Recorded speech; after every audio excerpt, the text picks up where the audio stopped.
we will have three components. The first will be a presentation from George on activity info from his experience while being the IMO in Libya. So he'll give a run through of how activity info works. And then secondly, we will hear from IMAP colleagues who are the custodians of Report Hub, and they will provide an overview of how the situation and the developments with Report Hub at the moment, and hopefully some insights from its usage within the cluster response in Afghanistan. And then finally, the last half an hour, we have an opportunity for an open discussion. And from my side, I know Justice in South Sudan will hopefully lend some of his thoughts on what they're going to do in 2023 regarding sort of reporting and moving to an online system. Also hoping to hear from other colleagues, the ones I know who are using activity info, for example, Lebanon. Okay, before I hand over to George, I wanted to just say, from my understanding at the moment, we have the following countries who are using activity info. So we have Iraq, Pakistan, Lebanon, OPT, Libya, and the whole of Syria are transitioning currently onto activity info. So that's 5 countries. And at the moment, for Report Hub, we have 1 country, as I understand, and that's Afghanistan. If you're using activity info or Report Hub, and I haven't mentioned your response, maybe just please let me know, because I think we need to make sure we're at the global level, we understand what everyone's using. And then in regards to 2023, from my understanding with discussions with many people on this call, we have South Sudan transitioning to an online system. Justice will tell us more. We have Ukraine transitioning, I believe, to activity info. I think we can hear from Ukraine in the open discussion. And then also we have Yemen considering what the best option is, but proposing to move to an online system as well in 2023. Okay, I have any questions at this moment?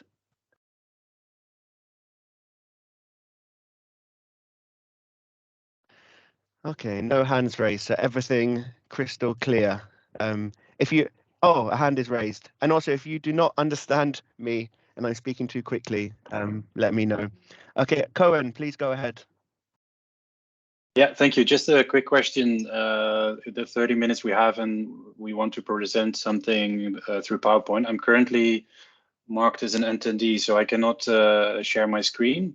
I'm not sure if we can quickly solve that. Otherwise, I can send maybe you the presentation.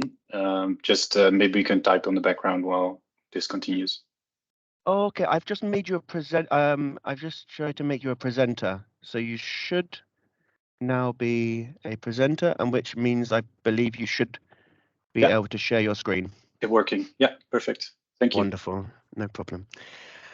Okie dokie. So we have about half an hour for George, including questions, to give an overview of activity info. I will look out for raised hands to make sure questions are, provided. Okay, so I hand over to George.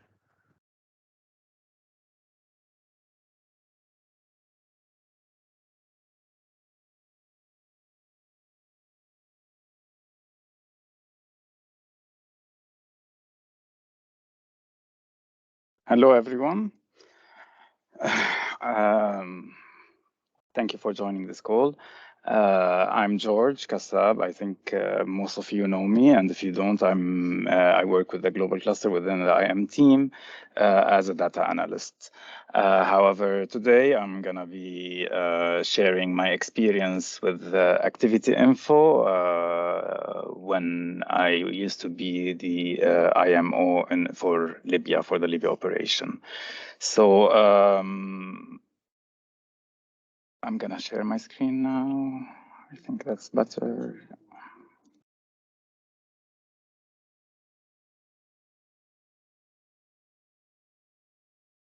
Okay, just can you confirm you can see my screen?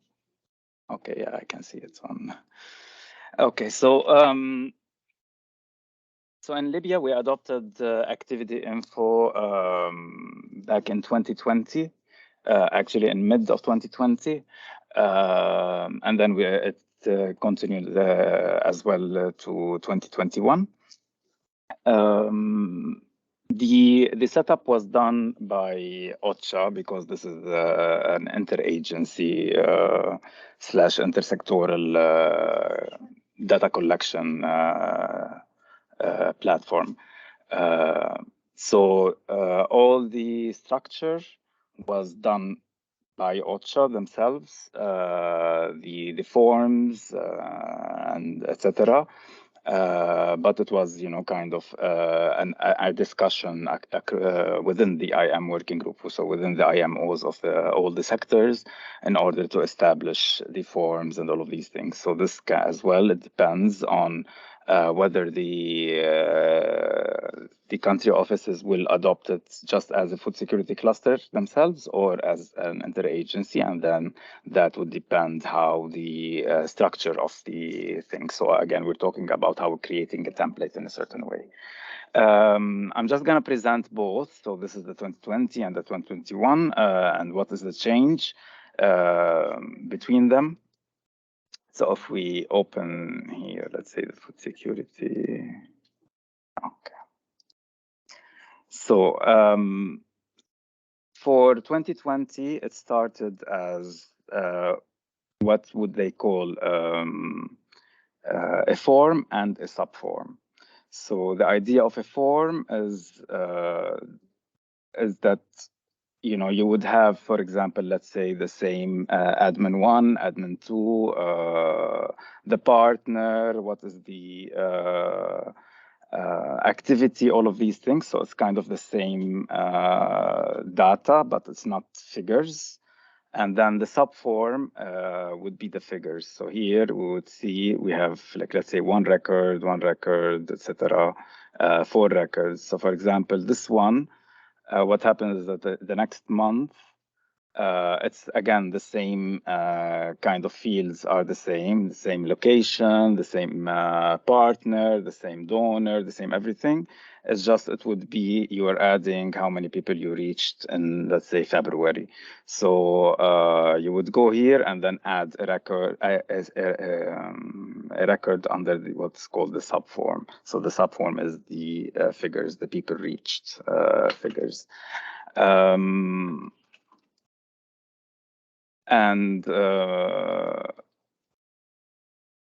then you can always, again, export your data.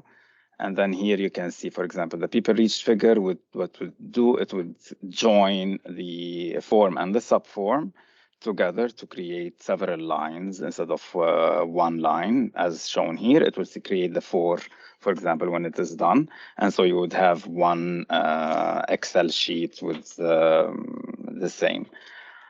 However, another part is that you can import them. So if you have the same categories here and then the same things as well here, you can always download the first time, and then you would add and then you would import the data, but everything should be the same.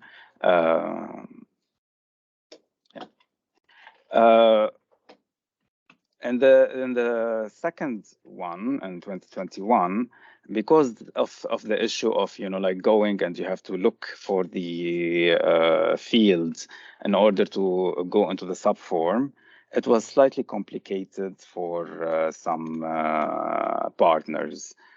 So we changed and we adopted that actually we do only a form. And then it's only one form, so we don't have, so everything is a line by line, as if you are having an Excel sheet where you have line by line that you are entering. So this would look more like a regular, again, collection templates, an Excel collection template in a certain way. So going back, this is usually the agencies themselves, the reporting agencies, they are registered on the system. And then they can go and enter, for example, they are partners with the food security cluster. They select food security cluster, and then they start adding their data. Again, the data can be by adding records. So let me show you, for example, how it is. You know, you select this. No me hagas esa cara. No, está más suave. You select the sector, you select the donor, the partner name, you know, sorry, let me see here. So you have a list of donors, and then you select the partner, you select, you know, whether it's HRP or non-HRP. Again, all of these are structured depending on your context itself. And then you fill up the form, and then you, at the end, you click submit, save records. And then this will be shown on the records here. What is kind of good for this system, I see, rather than only through Excel, is that you have a lot of restriction that you can apply automatically on the form itself. So like, let's say the selection of thing is like kind of drop down menus, or even, you know, checking if the sum of beneficiaries by sex and age equals to the sum that you put. Otherwise it will create an error, all of these things. So you cannot save a record if there are errors in it. So this is one of the things that was kind of, you know, a move forward with that thing, with this platform. Yeah, so this is a quick, again, intro to activity info and how it was used. Again, at the end of the day, you just export selected columns, which is in this case all, and you have your data. And for me, for example, what I used to do, because again, this is because it's intersectoral, so I could not, you know, design it in the same way 100% like the global cluster minimum requirement template. So what I did is I used to just, you know, again, export, get it down, and then I used to upload it here. And then with this one, what I did is, you know, link it with the FS cluster through formulas and stuff like that. And then I would submit this one for the 5Ws to the global cluster at that time. This is like one time that is being that can be done, and again, it's very easy. And you know, every time I would just update on this one here, add the data from the activity info, and then it would just be generated here. So I think I can stop here, and please let me know if you have any questions.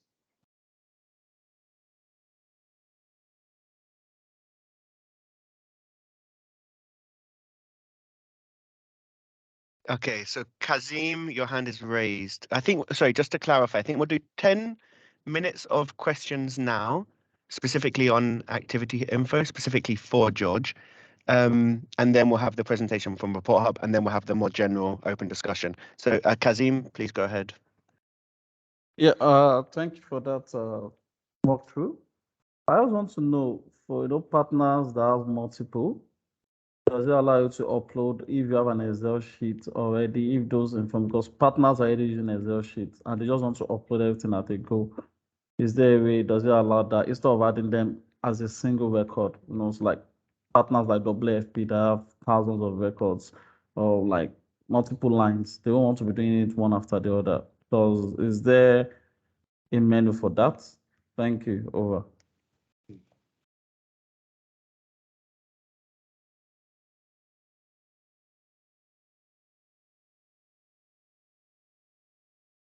Sorry, I forgot to turn on the mic.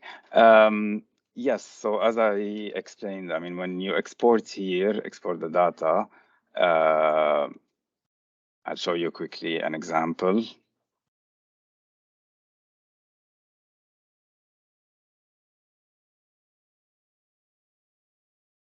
Okay, so this is the form that is downloaded. Now here they have all the sectors, but I mean, you take the food security one, and then,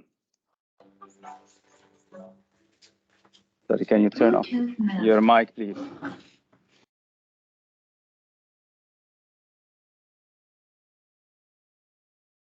Yeah. So from here, you have all of these things which need to be stay the same. So if you want to upload your data with several lines, what you do is, you keep the headers and then you fill out this part. As long as the restrictions are respected. So for example, if here the restriction is, the drop down is HRP and non-HRP with a dash, if you upload without this one, it will not take it. So just making sure that all are correct. And then when you have this file, you just go back to the platform, sorry, and then you import. And then here you just copy paste this part, select, or for example, your updated one, and then add your data here. You just paste them, and then it works. Let me try one with food security, sorry.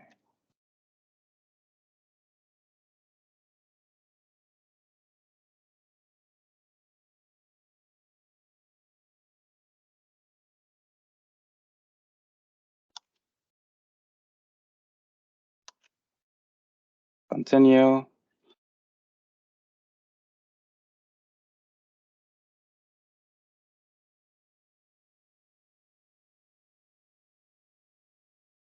Not sure what happened here. Maybe it's sorry. It's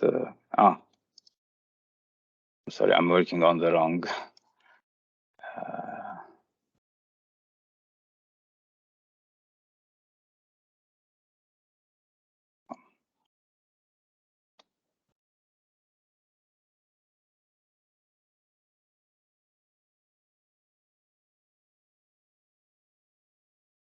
Okay, usually I think because I'm sorry, I'm using an example which is actually a running database. I cannot really do, but in the sense that when you paste them, but as well as I said, the columns should all be there, and then you paste your records, and then it should be okay. You just click import, you just paste it here, and then you click continue, and then it is uploaded. Sorry, I cannot show you now because again, I'm still being able to access this, but I cannot upload on it. Richard? Yeah, okay. Thanks very much, George. This is Richard from Cameroon Northwest Southwest Operations. Please, I want to find out if it's the global food security that advises maybe clusters on which platform to use.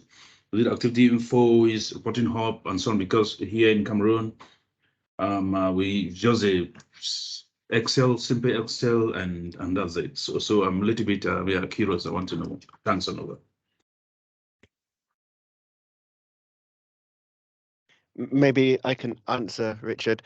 So the question being, does the global cluster endorse or propose a specific reporting platform? Is that correct? Just to clarify, sorry.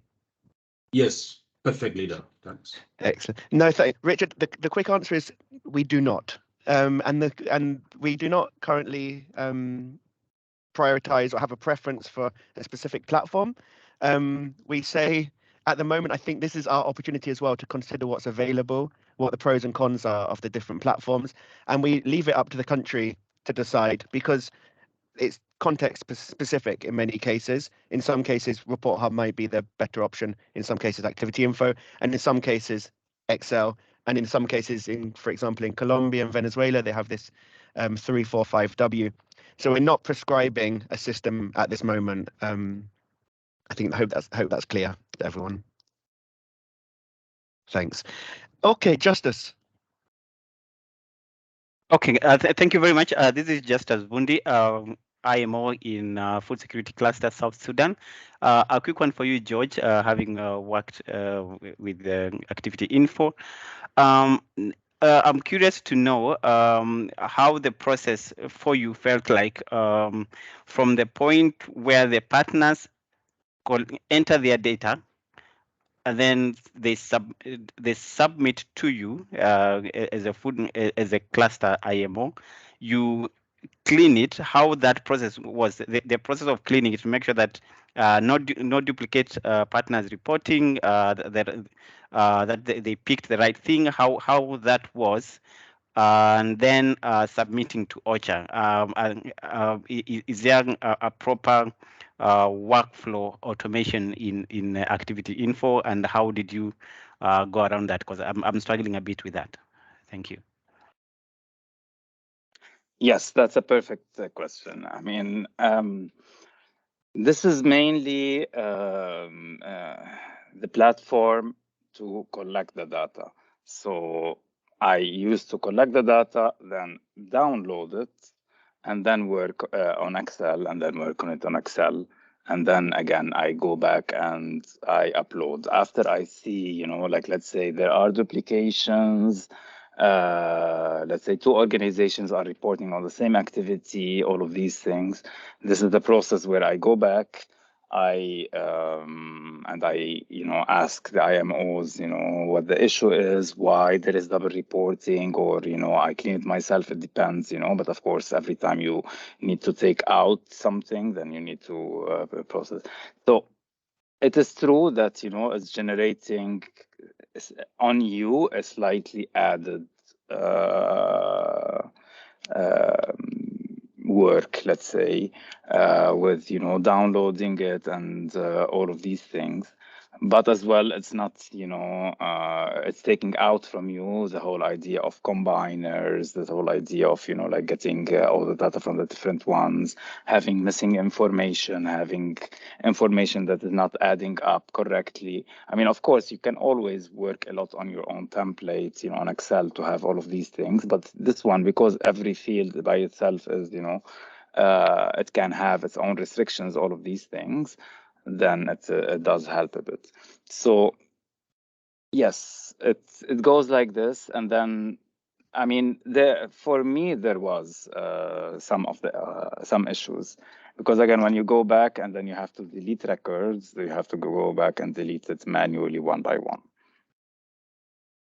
So that is one issue. So you have to record it on your Excel, you know, and then go back and then delete it there and all of these things. Sometimes even I used to ask them, you know, to submit their data before in order to check. So there are, you know, some of those things that, you know, show a bit of manual, taking a bit of time to, you know, clarify, to clean and all of these things. But again, I mean, it is usually the same thing when you are doing it on Excel by itself. Again, for me, the positive part was, you know, everything is already recorded. There is a cutoff date automated. So they have to record everything, and then you have the time to, you know, clean it up. Again, all of these restrictions helped a lot, but the cleaning up part later on with errors and all of these things, this was slightly a bit more cumbersome. Now, there are a few things that as well are interesting when it is being done, is that you can link it to dashboards and create a checking mechanism on the dashboards. Like, for example, in the case of Libya, we had something called new beneficiaries, which means you record only the new beneficiaries in order to make it easier to calculate unique beneficiaries. We had a dashboard to show that, you know, always the number of new beneficiaries is higher than the maximum of the month, you know, like kind of a logical thing. because sometimes, organizations or the local IMOs, might have calculated wrong or whatever it is. So we saw that field was a bit complicated. We created a simple dashboard to check, that month on month the numbers are going up correctly. So that helped. Instead of like waiting for all the data to come down and then you compile it and then you check all of these things, so we would see that if there is any kind of error. So yeah, I mean, there are parts of it that really helps a lot. There are parts of it, fortunately, that like any other platform that makes that can generate a bit of extra work. In this case, the cleaning up. Over.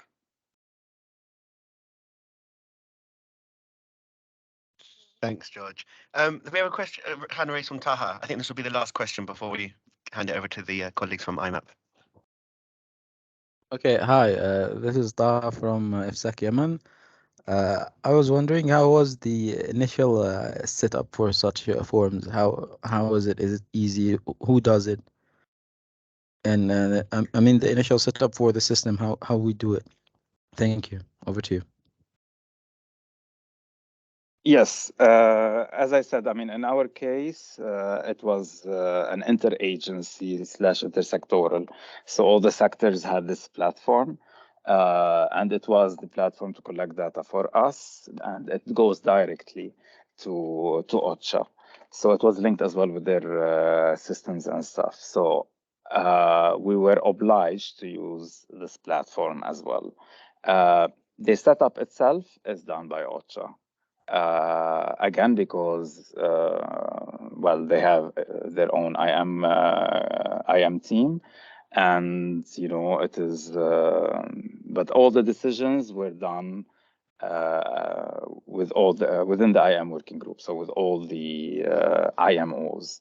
And then, all the restrictions, let's say, all the categories, like, for example, I have a list of 8 activities, I send them to them. So when a partner selects which activity they're working on, there is a drop-down menu for the FSC, for example. So these things, we give it to them, but they did the back, let's say, the back end of the form and all the restrictions and all of these things. So the decision and the fields come from us, but the structure of it came from them. Again, because this is that they are deciding to use this platform. Now, in your case, as I understand, it might be the food security cluster that is doing this. So you only want for you, instead of using an Excel sheet to collect the data as such. And in this case, you would need to set up the form itself. Over. I hope that okay, perfect. I think perhaps on this, I think it's an important question and it's really interesting. So I think maybe in the last open discussion, maybe I could ask one of the colleagues from Ukraine, either Lauren or Cameron, to perhaps just explain the current process in Ukraine, because I know that they're working with OCHA to set it up. So yeah, maybe we can get the thoughts of the Ukraine colleagues on that one in the last session. So I think let's move now to IMAP colleagues who are going to present Report Hub. Cohen, are you able to share screen? I hand over to you. Yeah, definitely. I'll just quickly show my face so you know who you're talking to. Thank you, and thank you for welcoming us to this meeting. I really appreciate that. We got some time to present Report Hub and a little bit of IMAP. I'm here with Alex and Pablo, 2 of my colleagues from the Afghanistan team. I'll switch off my camera now and share my screen.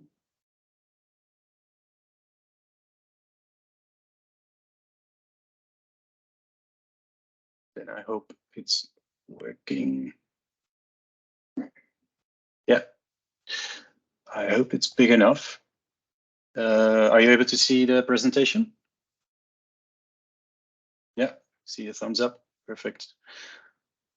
Yeah, thanks again for your time. My name is Koen Gorter. I recently joined IMAP as a whole, and IMAP Afghanistan specifically. Currently the country representative, and again, together with my colleagues Alex and Pablo. So some of the questions you have, I will definitely have to ask them to answer the questions, because I'm about 4 weeks old. Yeah, but in any case, let me just give you a little bit of a high-over picture. I know some of you are familiar with IMAP, may have worked in the past with IMAP. So apologies for those who know IMAP already. But let me just jump into it. Based on what was presented before, that was a bit more detailed in a way of a demo. We have Pablo already to show some more functionality in a live form if needed, or we can stay a bit more on the high level in the process and functions. Go to the next screen. So this is just to give you a quick overview of the countries we are present in. So IMAP is present with a country team in the blue countries. In the red countries, that is our global search team presence. So there are one or more people present, seconded to different UN bodies. So that's sort of our global presence, in case you are interested to know where IMAP is at the moment. And as you can see, Afghanistan is blue as well. That's us. So getting into Report Hub. So Report Hub was developed around 2016 as part of our presence in Afghanistan. It's fully funded by BHA at the moment, and since 2016. So in 2017, it was launched, and this is the current overview of the sectors or working groups we are supporting, and the number of partners reporting through these clusters using Report Hub. So the usage level of Report Hub in Afghanistan is really high, and yeah, we have a lot of engagement with the clusters on trying to improve the platform. But this is sort of where it all started and where it's currently still at. If you look at other countries, we're currently supporting, and some of it may be in a startup phase, but this is sort of an overview for the different countries. IMAP is present as well, except Somali, that again, in this different search form. But these are the clusters we're supporting in those countries. The current functionality, on the left hand, that's sort of really high over what we're presenting through Report Hub and the possibilities. On the right hand, we've done a survey earlier this year, asking different partners and clusters to give feedback on the system, and also the countries I presented in the previous slide, on what is working well, what's not working well, and where can we improve. And part of our current relationship with BHA, this is also what we have committed to start improving on the system.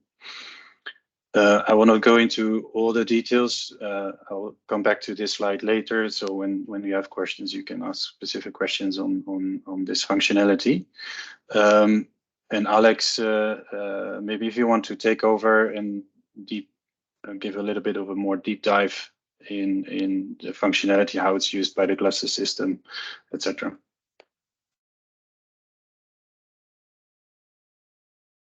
So please, if you can go to the next slide, that will be helpful. Okay, thank you. So I would like to talk more about like the onboarding and implementation on a standard Report Hub implementation for a country. What we first, when we are contacted, or in other instances, we reach out to partners to ask if they would want to adopt the system. In that process of engagement usually involves like defining the scope of the activity. It could be about the cluster, just to understand a bit more about the activity they want to monitor, and also the context of the monitoring, because in some instances, as rightly pointed out by Louis, it could even be better you're using Excel, given that maybe there is massive connectivity issues, and also the knowledge of partners to report might be limited. So we kind of define the scope to understand whether it can be adapted. If that's a yes, and then we start to look at what scale, whether it would be one cluster, multiple clusters, just to understand a bit about the funding and resource requirements that we need to put in place in order to provide that support, and talk about opportunities to provide this the funding and human resources. And then we then get into the implementation phase, where IMAP takes the responsibility of engaging with the cluster or OCHA, as the case may be, to start looking at configuration. So I had a question related to how would partners be able to set up the system. So in case of Report Hub, the setup is done by our team. So we collect all the indicators, the RPM module. We just take the activities for the specific cluster of all the clusters, if that's the case, and use it to customize the system so that it's adapted to each specific context. Also, to make sure that it's in alliance with the global OCHA indicator database, we also try to share the OCHA indicator database so it can help partners in framing their cluster indicators. And then we start the capacity building process. I think this is usually the most intensive process, where you have to train partners, sometimes multiple times, and not only at the onboarding phase, but we also do other ad hoc training in case there is staff changes in the partner organizations. And once the capacity building phase starts, we start collecting a bit of the data to see whether we are getting the information we want to get, right? There's usually a testing phase where one or two organizations are asked to initially report to see how the platform is working. And once the testing is done, we can go into full launch of the system so that the clusters can start using it. And then usually involves like a continuous management of the system, and working with the partner to see how we adapt to their changing needs, and then continue to onboard new partners who are reporting.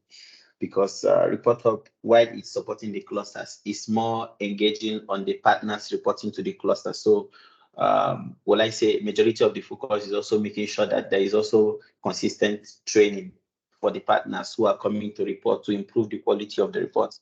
And from our experience, what we've seen is that given that most IMOs won't be able to do much when the data have come into the system, the only way to implement the best quality check will be before the reporting is sent in, because for IMOs, it's possible that we can do our check, and sometimes the checks we set up might pass, whereas the data is still wrong. So it's still at that reporting phase where we do a lot of investment in training and capacity building of partners to ensure that the quality of the reports increase. And we have seen that massively improve in Afghanistan. For instance, for most of the clusters, we do one quarterly training for all partners, so that calendar kind of helps us to make sure that new partners that are coming in are being trained to use the platform. I think this is all from my side. I would hand over to Babalo if you would like a short demonstration, but otherwise I will leave it open for questions and discussions. Thanks. Sure. Could I please be made presenter? Sorry, I didn't ask in the beginning of the meeting. Just one question, Luis. Are you expecting a demo? Would you rather have a demo / questions, or maybe we can get a thumbs up from people if people are interested, or we can go into the questions straight away? Should we? Okay. So those who would like to see a demo, raise your thumbs now.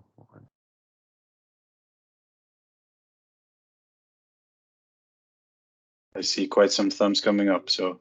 There's lots. Yep. Yeah. Okay. Go ahead, Democracy Pablo. has spoken. Thanks. Sure. Again, yeah, it's just a quick demo from our end. Please do bear with me when it comes to my internet connection. Just confirm that you do see my screen. I'm looking for a thumbs up or we can see it. Fantastic. So this would be obviously the landing page. You can feel free to register on Report Hub. I'm going to skim through this. There's a lot of functionality that we can go through. And when you jump in, I am a super user, so I will see all regions. So I'm just going to quickly scrabble over to Afghanistan, where we do have the highest implementation of Report Hub. And of course, so what we see here is a series of reports that are pending, and of course reports that have been filled in and completed, as well as progress on activities, etc. So for purposes of the demo, I'm going to jump into a report that is pending, as that will allow me to sort of interrogate and go through it. So what you'll see is obviously the monthly progress reports, and if I jump into that, you're able to see the month-on-month reports that are submitted by the partners. And so I just want to jump into the form as well. Okay, so if I can go back, I'm just looking for a report that is incomplete. So I'll have to scrabble back. So in the activity plan under the report itself, there is a few fields which are customizable based on the needs on the response. As we mentioned earlier, this may be different response to response based on what we require. So this is just to show how a typical form would look like for an activity, for example, and the same would be the same for the reports and projects. There will be, of course, an assigned focal point, and there'll be some more details that are being collected with regards to the activity itself, the number of people targeted.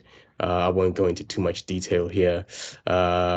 And of course, again, the location as well in terms of where this activity is taking place.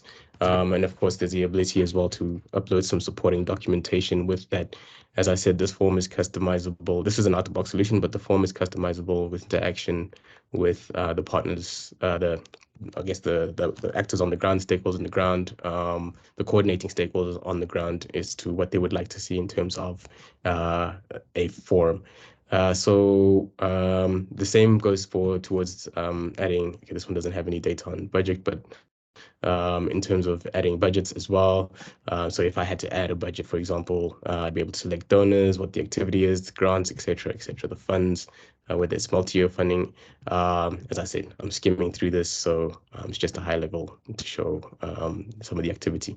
And then, of course, we'll be able to monitor the month-on-month progress for those reports that are reported every month. If I go back again,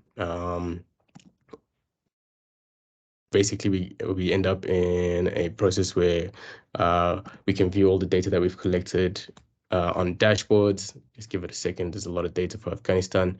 And these dashboards, for example, the FABW dashboard will go and show, for example, in this case, because I've just selected the whole of Afghanistan, a whole host of cumulative data for Afghanistan. I'm just waiting for it to fully load. Oh, this is for the full platform. Sorry, I've gone out. So yeah, then you're then able to obviously drill down on the map and look at what the activities are in specific regions, etc. And yeah, as I said, because these numbers are quite large because it's the cumulative that I've shown.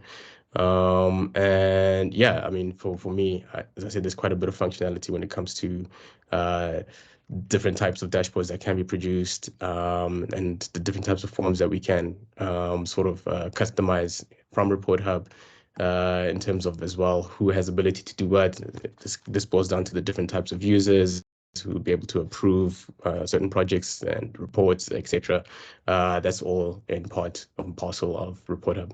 I'm not going to go through everything and click through everything, as that might take us a while. I'm just being mindful of time just to show the bit of functionality. So maybe Kun, I can hand over back to you, and we can, I mean, I'll keep scrobbling around here and we can take any questions over. Yeah, great. Yeah, thanks, Pablo, and apologies, we weren't able to prepare a super slick demo, but I think it's always better to see it live. At least it didn't crash, so that's good. That's good news.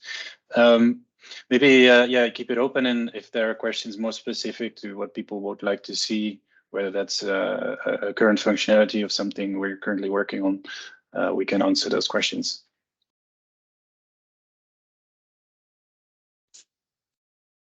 Thanks very much. Really, really interesting. Do we have any questions from colleagues for IMAP?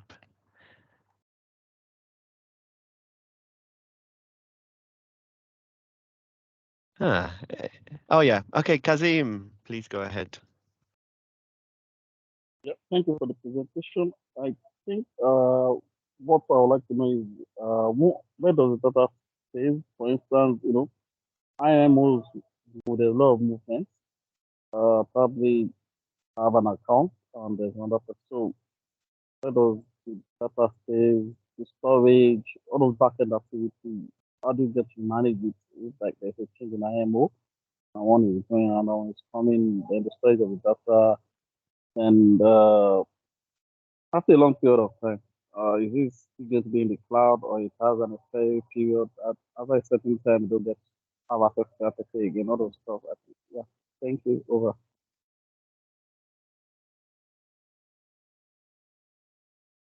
That was a bit muffled. I'm not sure if Kun or Alex sort of heard that question. I was very muffled on my end. Maybe I'm sorry, Kazim. Can you try? Yeah, it sounds like your reception is a bit precarious. It's slightly hard to hear you. Again now. I think that sounds better. Okay, so what the question was, when it comes to ownership, and the data storage, I know it's an IMAP app, integrated by IMAP. What goes to the back end? For instance, a lot of liquidity in terms of fluidity in terms of IMOs. That means changing of roles. So if I'm the manager today, I'm the IM person managing that account, and I switch, how would that be managed? Then in the long run, let's assume I have a data since 2019 to now, and then where does that data stay? I know probably it's somewhere in the cloud. How the accessibility and the ownership and the storage. I think I need one or two clarification around that. Thank you. Over. Thank you, Kazim. It was better just to make sure I understood your question. Yeah, you said like you're referring to the data where it's stored when we talk about Report Hub. Who is the owner of the data? Where does it stay? How long, etc.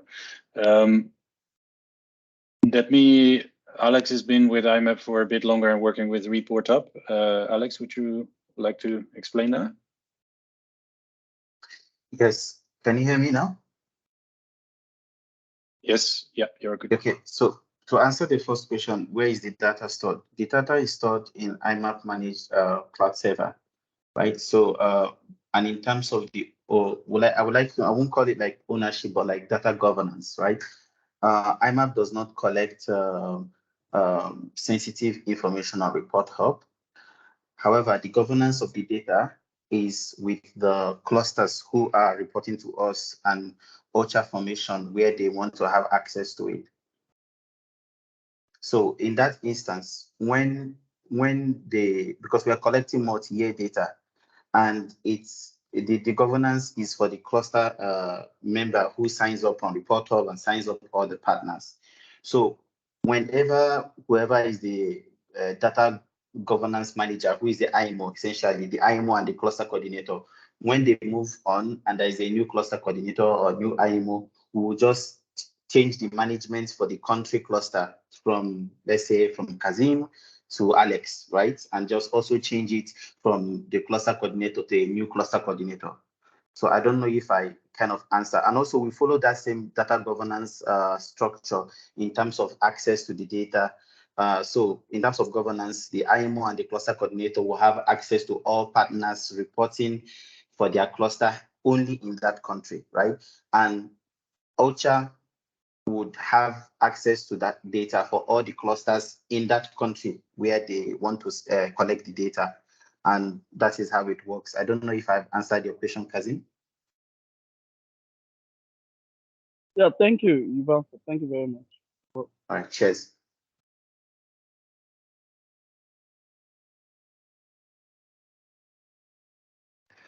Thanks. George, your hand is raised. Yes, thanks, colleagues. I just have a couple of questions as well. One is,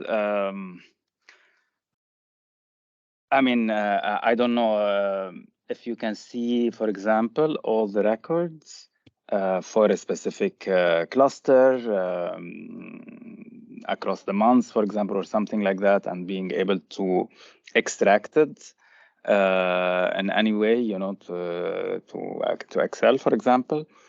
And second, is there a live integration with dashboards such as Power BI and Tableau? Over. Yeah, just to also answer, yes, it's possible to extract the data to CSV, and there is access to API, right? We're developing an API guide now that will be shared with our partners soon, because the request has increased, and we're finalized testing of the API for data access. So we'll be developing an API guide just to show partners how to extract it down to Excel, Power BI, and other data for integration, because I realized for IMOs, this is something that is very critical, so that you can just change the date on the API, and then your data can keep coming, and all you have to do is refresh. That way, your data cleaning process is also optimized, and the time is reduced by at least 50%, because once you run a query on a data set for error detection, for calculation, and put it on your Power Query or on your Power BI, you would not be able to, you would not need to do it any other time. So I think that functionality is there, and we are working to develop a full guide that can help partners to do it by themselves. Yeah, thanks. Yeah, great. Thanks a lot. Sorry, a follow-up question again on the Excel, because these are, can you upload a CSV into the platform, or you have to go manually and enter each entry by itself, one by one? So at the moment, you can upload the CSV, but what we notice also is that when the upload is done, there are higher chances of error, because partners, when they put the information on Excel, it would not meet some of the logic on the platform, but they will just, you know, upload it, right? That is possible, but the chances of error is high, because manual entry will automatically give you all the errors as you're putting in the data. So it's kind of comparing what you would prefer. One thing to also inform you is when information goes into the system and an error is detected, it will alert the IMO who is governing the data for the cluster, and also alert you. So if you send a report and there are errors that is detected, you'll be asked to go and change it. And the IMO can also have access to the platform, so that if there is an entry that is erroneous, he will just highlight it and then send a message to you to change the error or to delete the report. Okay, that's great. Thank you. Do we have any more questions? No hands are raised, so I take that as a no. Maybe if I could just ask a really quick question. It has been mentioned that you'll be updating or kind of modifying the Report Hub platform and structure. I just wanted to ask, what kind of changes are you planning to make, and what's the timeline for this? Over. Yeah, I'll just reshare this particular slide. Yeah, so what we did based on the user survey was to get an understanding of like how do people like the platform in terms of, you know, do you feel the data is trustworthy? Is it usable? Is it actually helping you in terms of workflow, etc., to both the clusters and the partners? and we had some in-depth interviews with key users. So these, I know this is a bit high level, what is stated on the right-hand side. Currently, in the backend, for those who are a bit more technical, we're basically rebuilding our tech stack, and that's quite far already. So we're using newer technologies, a bit more simplified because it was a bit at the start over-engineered, which gives us more flexibility also when we talk about multi-country support and multi-sectoral support. So that these are some of the features: improved workflow, new look and feel. We're working with an organization that will help us to build a system from the type of user you are. So if you are a cluster coordinator, this is the screens you see or the workflow you see. If you're a partner and you're just there to upload the data, this is a workflow. If you're managing the backend of a particular partner, meaning defining your projects, indicators, etc., this is the workflow. So just to fine tune the system towards the user needs and differentiating between the types of users. Then the API, Alex already mentioned that. We're improving on that heavily because we realize like uploading and downloading data is going to be very key to use next to the products you use yourself, like Power BI, Tableau, whatever. And the flexibility of the system in terms of increased user control, so that there is more options for the different type of users to have control over how the system works for them, and also for partners, for example, to engage with them to see, okay, what are your needs, so that it becomes more attractive for them to use the platform and upload the data, which is more useful for the cluster system, which is more useful for OCHA to coordinate the humanitarian response. So that's very high level. That timeline, that's something we're currently working on. I don't want to give you a timeline on it now. We're working hard with, as I said, I just came on board. Pablo just came on board. So we're pulling things together to make sure the timeline we can communicate a timeline to everyone. So once we have it in the coming weeks, we can share it back with you so that you're aware of when we are able to launch certain new functionalities. I hope that answers your questions. And Alex, Pablo, feel free to add on anything I missed.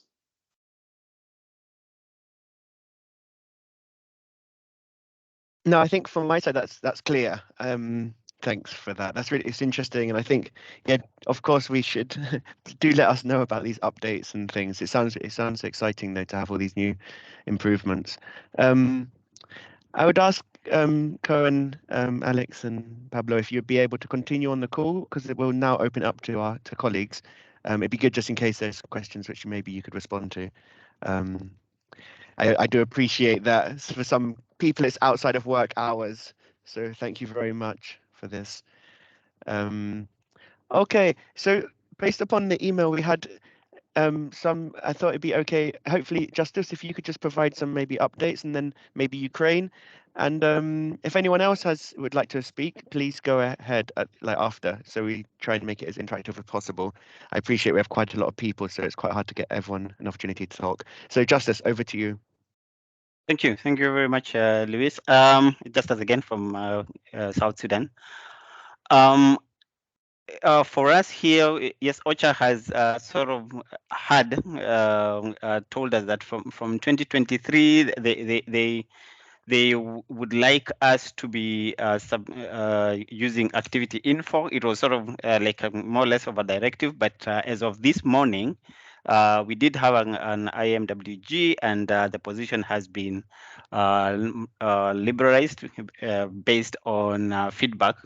We have been testing. I have tested activity info, education cluster, and the health cluster, and to be honest, the system itself doesn't render to the user as user friendly or very efficient in terms of using the functionality. So one of the clusters had noted that the number of partners, since they started testing in the last 4 months, the number of partners reporting has reduced, and that is a red flag. So as of this morning, the instructions that we have is OCHA we will work on our Excel template to identify the standard data collection requirement for each cluster for 2023.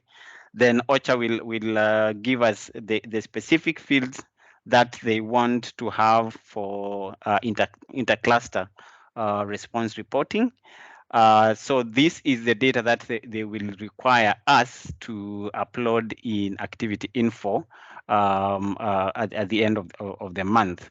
So as clusters, we are free to adopt Activity Info, Report Hub, or continue with Excel, our Excel template, or whatever at the cluster level we choose to use, as long as we are able to give OCHA the specific data fields that they require, which has been the case anyway.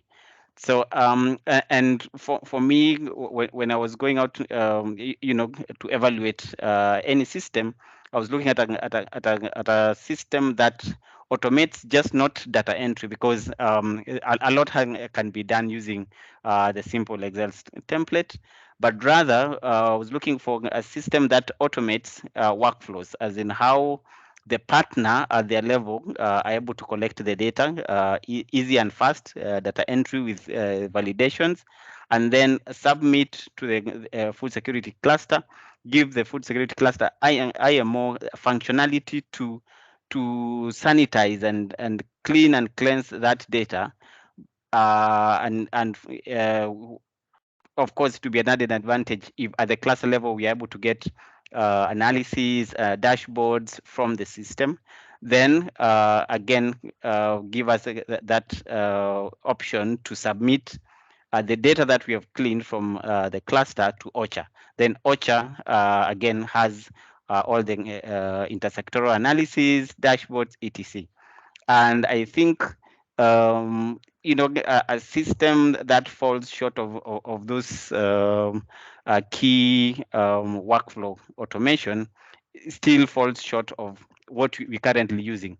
So as of now, as it stands, you know, as a food security cluster here, we are shopping. We are still shopping. This morning, Pablo and team did present to us, and we had an opportunity to ask questions and give suggestions with the, as the IMWG, and I'm looking forward to testing the system in the coming days, and by January we will have a way forward.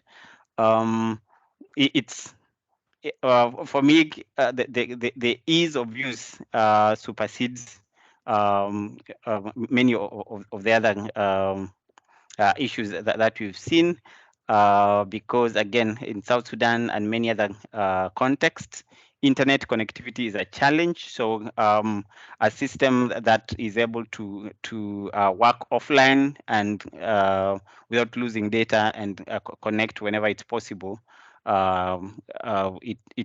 it will definitely have a big advantage over others. Just a quick report on Report Hub. My view is that it has the capacity to grow. I see a lot of potential in it. I liked the interface, how the activity reporting interface looks like. Especially any system that has a tabular matrix will always have a soft spot for me, because it's what many users are used to, especially when you're reporting a lot of data. Just again, additionally for us, our biggest partner is WFP and FAO. They provide more than 90% of our response data, and they have invested in internal ERPs and for WFP, and FAO does have also an online system for their partners. So for these two key partners, plus the other big ones, IRC, World Vision, and Save the Children, they have invested in their systems and processes that output an automated Excel spreadsheet for us. So some of these partners are already sorted. There's no chance that we are going to convince them that we have a beautiful system that they need to be using and abandon what they'll have. So the question that we are also asking ourselves is that if 90% of our response data will be reported through Excel anyway, what's that added advantage of us doing all those workflows outside in Excel, then export it into the system that will be adopted, just so that OCHA can pick the data from there? What's the added advantage on our side? So those are some of the questions that we are asking ourselves, even as we look for a system that automates the 5W data collection, cleaning, and submission process. Over. Thank you very much. Thanks so much, Justice. Very, very clear, comprehensive, and interesting points. Maybe just for the purpose of impartiality and the fact that we don't have any representatives here from Activity Info, I may just add that, of course, this is context specific, right, Justice, and this is on your experience. But perhaps just to say that, yeah, as mentioned, I think Activity Info, of course, is being used in other countries and with some success.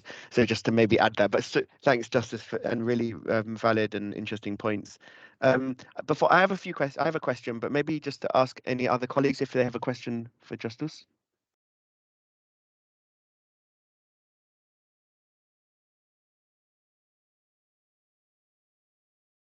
Cohen, please.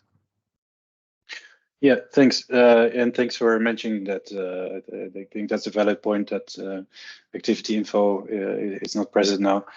So we'll stick to what Report Heart can do, of course. One question I would have for Justice, I wasn't present during the South Sudan meeting this morning.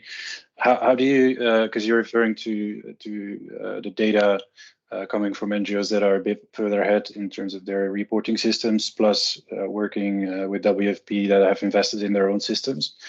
So we're talking about one cluster here. What's your opinion about reporting from a multi-sectoral perspective?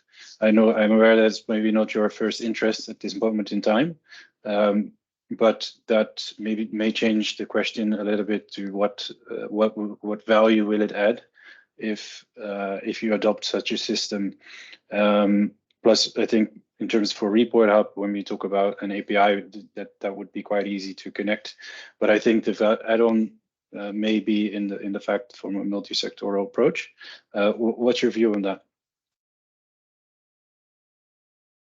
Yeah, absolutely. It would be good if you know the system that we adopt can give us a multi-sectoral overview. But as it is right now, it's already we already have our reports and the dashboard that are done by OCHA, which in any case serve a wider clientele. I will be a little selfish here and just restrict my shopping list to what I can do for the food security cluster or sector, and our partners, our donors just to make the process easier. Once we do that on the OCHA and intersectoral reporting, work becomes very easy because they receive, like in South Sudan, they receive less than 10 reports in a month. So that, and they are only picking very specific information from there. While at the sector and cluster level, we have so much that we are picking from our partners. So I would say if the system works for the cluster, it will be automatic that at the intersectoral level they will have a field day. They will have it so easy. Yeah. Thanks for answering that.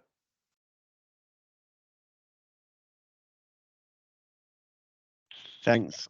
So we currently have no hands raised. So therefore, perhaps I'll just hand over to Lauren and the colleagues from the Ukraine response, because I know, having spoken to them bilaterally, that they are adopting activity info. So over to you.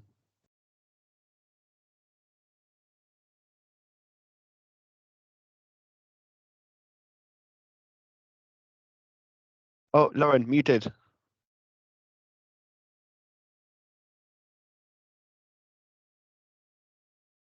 Oh no, cannot hear you. Oh no.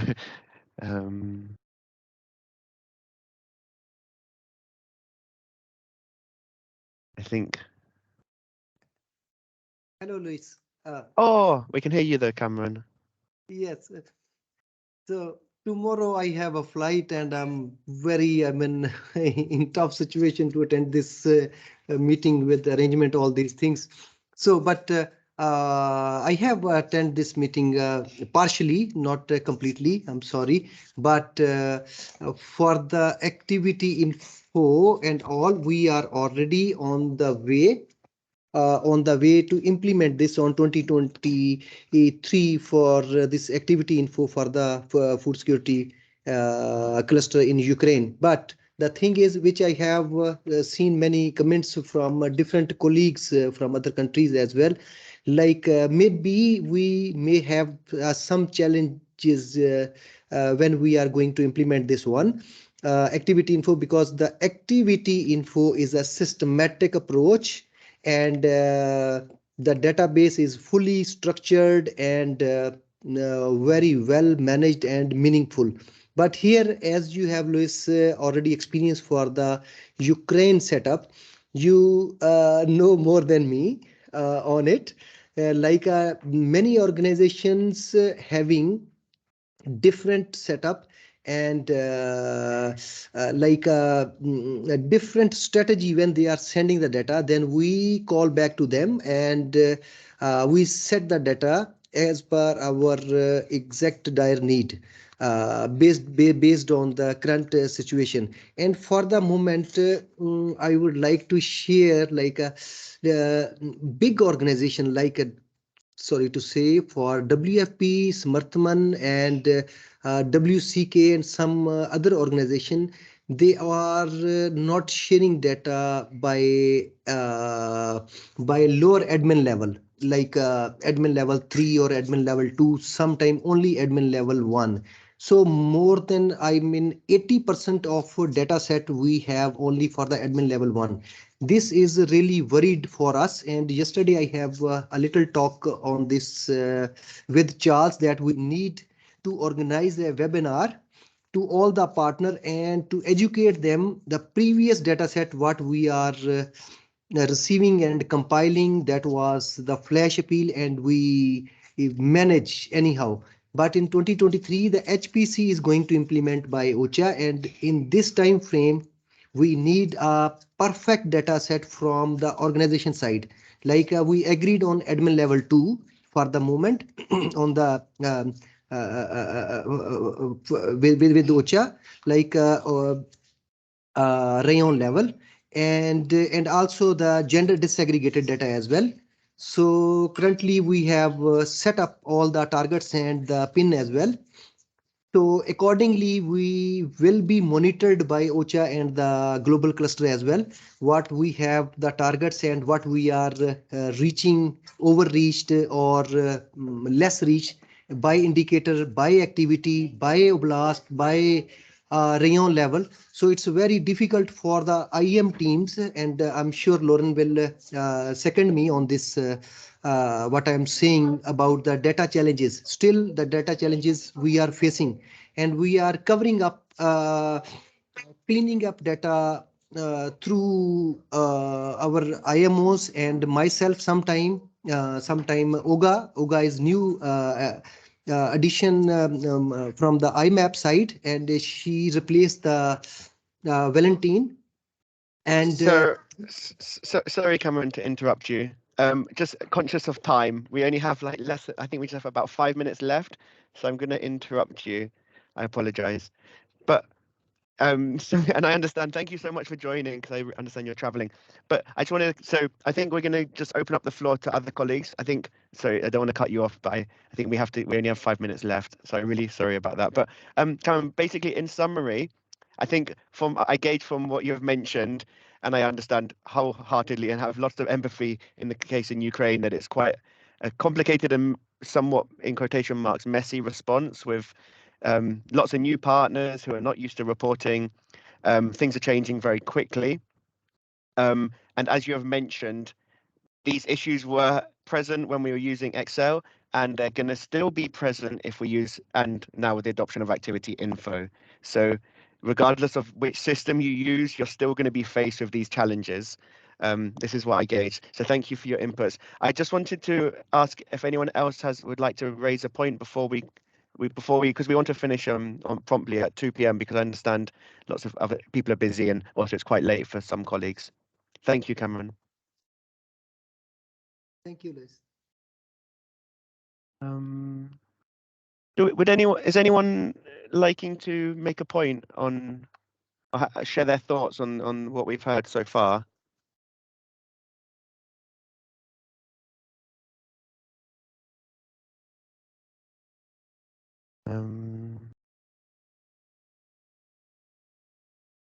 No. Okay. So I think that means maybe we can. So I think so. Basically, in summary, and I hope this has been a useful call. I think from my perspective, it seems really useful. I think we've got to hear from like Report Hub colleagues on how the system is being used and how the updates which are going to be implemented. I think it obviously offers lots of opportunities in specific contexts. Then we also was shown by George how Activity Info was being used in the FSC Libya response and how it was being used effectively. And then we heard from Justus, who with the South Sudan response, of course, it's a really large and complicated response as well. And you've been IM Justus there for several years, so I think you really understand the needs. And I think it's really interesting your points that the Activity Info didn't seem to be appropriate. But that's not to say it doesn't work. Of course, like it has been working in Libya and also in the Ukraine response. I think once it's set up, hopefully it will alleviate some of these challenges. Because as IM, I think we all understand that the issue is reliable reporting. Of course, the challenge is once you have the data, is it clean? And then finally, when you start trying to calculate these figures, the number of beneficiaries reached, especially the unique number, a reporting system which can kind of ensure that the information is reliable is what we all want. Some of the things which have come up are a system which is easy to use, both for the partners, ideally one which can be used offline, that was mentioned by Justus. And I think from my side, and I think this is a point of reference for colleagues here when thinking about adopting a new system, is the flexibility. I think we all operate, for example, in quickly changing situations whereby we need to add new columns or ask new questions from the partners. So I think it's make sure that if you are adopting Activity Info, Report Hub or Excel, is to think about the flexibility. So with that, I hope this has been useful. I think from my side, it was an opportunity to share information. It was specifically called by some of the countries that I'm following to kind of gauge, what's being used elsewhere. And the idea is to kind of bring bring everyone together and to have an open discussion. I think we can, if you have any questions or you'd like to know more about, for example, Report Hub or Activity Info, let me know and we can kind of go bilaterally and go into more detail. And I think perhaps we could propose another call in the future because we haven't got the colleagues from whole of Syria here and they are transitioning at the moment onto Activity Info. They also have quite a complex response whereby they have these different hubs. So I think in that case, Activity Info could be, it seems to be quite a good option where they can kind of streamline all this information. So that's everything from my side. I would just like to say a huge thank you as well to the colleagues who joined from Latin America, because I understand it would be about 6:30 in the morning. So appreciate the very, very, very early start, and especially also to colleagues who are joining from Asia, where it's very late and beyond office hours, and also to those in Afghanistan, and also equally to those who are joining while during their lunch break. So appreciate that, colleagues in Africa. I don't know if anyone has a final comment. Otherwise, I think we can close the meeting rather. And just to let everyone know that we will have the IM global sort of closure for 2022 next week on Tuesday. You should have received an invitation from George, and this is an opportunity for us to close the year out and then also to discuss 2023 and to kind of make sure we're all on the same page and we have like an opportunity to kind of raise any concerns as well and to talk about new initiatives. So that's next week's meeting. So you have a few days where you don't see us, but next week, Tuesday, you will be back. Okay, in that case, there's no hands raised, so I take that as we can close the meeting. So thank you everyone for your participation. The meeting minutes will be shared and so will the recording. So thanks very much. And thank you very much as well to IMAP colleagues. Appreciated for joining. Thank you. Thank you, everyone. Thank you all. Thank you for allowing us to be there. Thank you. Bye-bye. Cheers. Thank you. Bye-bye. Thanks all. Have a nice day. Thank you, Luis. Everyone. Thank you, everyone. Bye-bye. Bye. Thank you, Thank you, everyone. everybody. Thank you.